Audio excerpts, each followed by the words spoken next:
compliance specialist. Kavini, thank you so much for joining us this morning and a warm welcome to Area Code.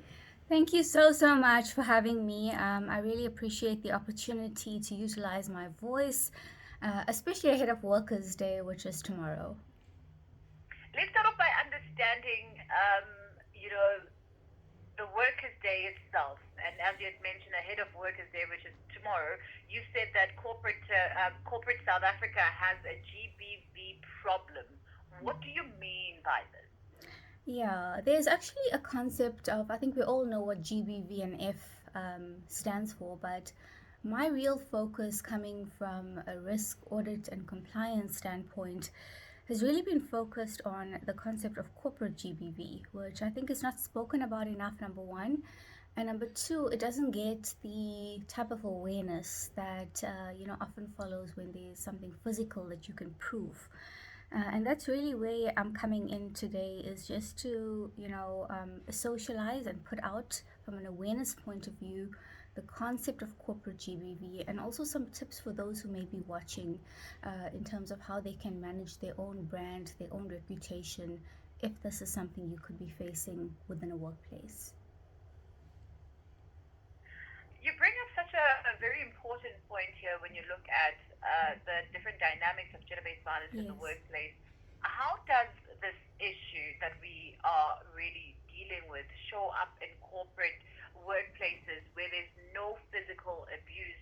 And I think one can also argue that um, it's an issue that might also just have an underlying tone where most people can miss it very easily. Yes, I think that has sort of been some of the experience that I've had to draw on. And after creating Boss Babes of South Africa in 2020, I've really been focusing on how can I, empower women in a tangible way and leave them with knowledge that can make them feel empowered. For me, my journey was very much around speaking up about a particular issue, be it ethical or unethical, and thereafter starting to note various forms of retaliation being levied against me.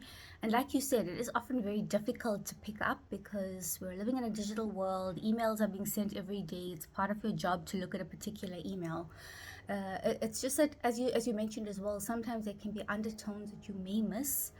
Sometimes our intuition guides us, but we refuse to listen. And many women in corporate these days are facing, I want to say, the silent pandemic, as I call it.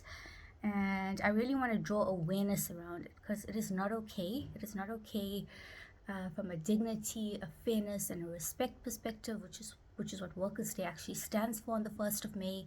And yeah, my mission in life these days is really just to empower women with the knowledge if they may be facing the scourge of corporate GBV, which includes harassment, sexual harassment, intimidation, bullying, the list goes on.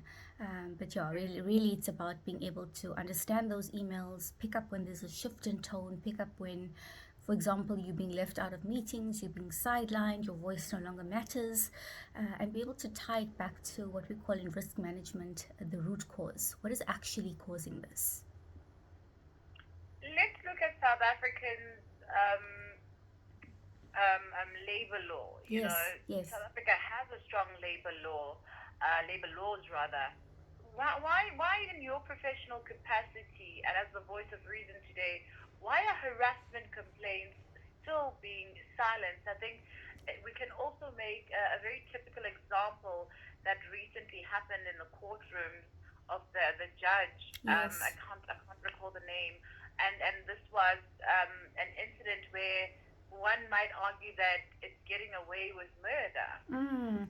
It's actually the judge case from the Eastern Cape. I think it was Mbingineni, if I'm not pronouncing that Yes, correctly. But yes, yes. yeah, that was something that I think is now under review, because initially it was said he was not guilty, or he was guilty, I think, of just misconduct. And now it's being looked at at the highest levels from a legal perspective, and saying now it's gross misconduct. I think anyone that is in any organization, be it in public or private, if you choose to use that power that you're given, and you choose to misuse it, and you choose to use it for personal power or not aligned with the organizational goals, then that is where it starts to trigger red flags for me. There's often a power balance when you look at corporate GBV. It often doesn't happen between colleagues. It's usually where, a woman is reporting into a man, and for some reason that man may have, antiquated ways of thinking, and thinking that when a woman comes in, they are, meant to be submissive, they are meant to be quiet, they are meant to just tolerate what's happening. And I can safely say the modern woman of today that finds himself in leadership positions, especially someone who's affiliated with professional bodies such as SAICA, there's UMSA, there's the ethics community, the compliance community, is not going to sit back when things are not done correctly. They're going to speak up. And unfortunately, in the way that, I guess, things are often pushed under the carpet, unfortunately. We've got one of the best constitutions, we've got powerful guidelines on, good conduct in the workplace. These are all legal, I want to say, documents that have been put out, I guess, many years ago. But for me, the biggest problem is having all of that in place, but not having ethical leadership where they are driving compliance to those very policies. I think in South Africa, we don't have a problem with policies. We have a problem around complying and applying what the policy says you need to be doing. And the impact on women's careers and their ability to lead? Yes, it has a very unfavorable impact, depending on what kind of situation you are. But I also mentor a lot of young individuals, and I coach them. And for me, the theme seems to just be disturbingly common. It's every second person that I mentor or coach or I meet for a quick advisory session seems to be experiencing some form of corporate GBV within their own space. It leads to someone feeling despondent. It leads to mental health challenges. It also leads to where, a particular manager, I want to say, sees these boundaries, or you communicate these boundaries, and, for example, they don't receive that well. They receive it as now you're being insubordinate because you've, rejected their charm as such. And then they go on often defaming a woman and starting to pick on your performance and start to pick on every single thing that was perfect when they hired you. So there's a clear disparity that starts to exist the minute you speak up and the minute you call out behavior that is inappropriate or unethical. Practical steps that maybe should be taken, organizations should take right now to address corporate gender-based violence? I think we must get back to the basics. All companies have an onus to follow the laws of South Africa, and these are not just, optional. These are not optional. These are not negotiable for companies. So a call out and a reminder and a call for dignity and respect starts with, following the legal policies that are promulgated in this country. To follow the Act, the Labor Relations Act, which I think we often ignore, and for companies to start to follow their own policies and don't implement it selectively.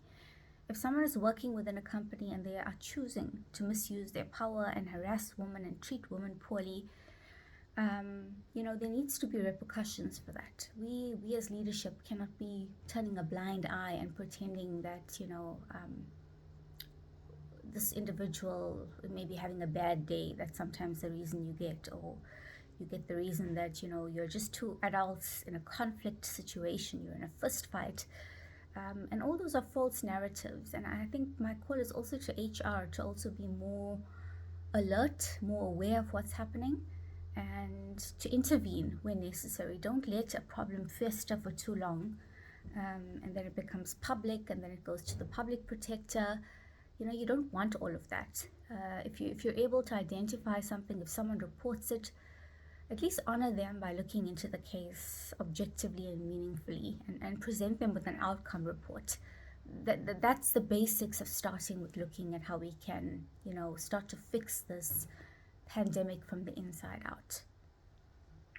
Kavini, thank you very much for your time this morning. It's been great having a chat with you, and I'm hoping that our conversation doesn't fall on deaf ears and catches on to the next people that are going to be able to assist and make sure that this conversation stays alive to see the day of victory.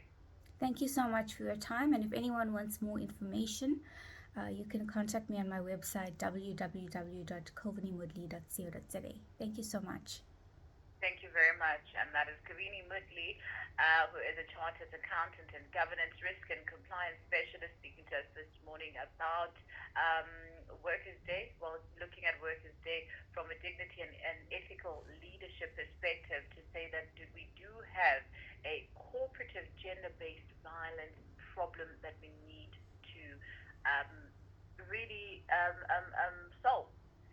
We need to solve it, and it is a very big problem. We're going to take a quick break, and when we do come back, we'll get into our final